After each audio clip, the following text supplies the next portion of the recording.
નમસ્કાર, benefit business બુલેટિનમાં આપનું સ્વાગત છે.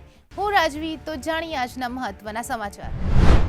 Stock market intraday update. વર્ષાંતમાં માર્કેટ રેડ ઝોનમાં બંધ. સેન્સેક્સ 345 પોઈન્ટ્સ તૂટી 84,695 પર બંધ, જ્યારે નિફ્ટી 50 100 પોઈન્ટ્સ ઘટી 25,950 નીચે બંધ થયો. એફઆઈઆઈની વેચવાલી અને નવા વૈશ્વિક સંકેતો કમજોર બન્યા. ચાંદી ઇટીએફમાં 2025નો સૌથી મોટો ઇન્ટ્રાડે ઝટકો. નિપ્પોન સિલ્વર ઇટીએફ સવારે 11% ઉછળી બપોરે 19% તૂટ્યો. ચીનના એક્સપોર્ટ બેન પર એલોન મસ્કની ટિપ્પણીથી તેજી. સીએમઈ માર્જિન વધારાથી ભાવોમાં ભારે ઉથલપાથલ. હિન્દુસ્તાન કોપરમાં નફા વસૂલી. રેકોર્ડ હાઈથી 10% સુધી નીચે ઉતર્યું. ગ્લોબલ મેટલ ભાવોમાં અસ્થિરતાની સીધી અસર. 7 દિવસમાં 36%ના ઉછાળા બાદ રોકાણકારોની પ્રોફિટ બુકિંગ. નિફ્ટી મેટલ ઇન્ડેક્સમાં પણ વોલેટિલિટી.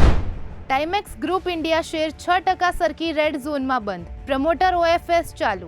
ફ્લોર પ્રાઇસ 22% ડિસ્કાઉન્ટ પર ₹275 રાખવામાં આવી. ઓએફએસ માત્ર 2 દિવસ માટે.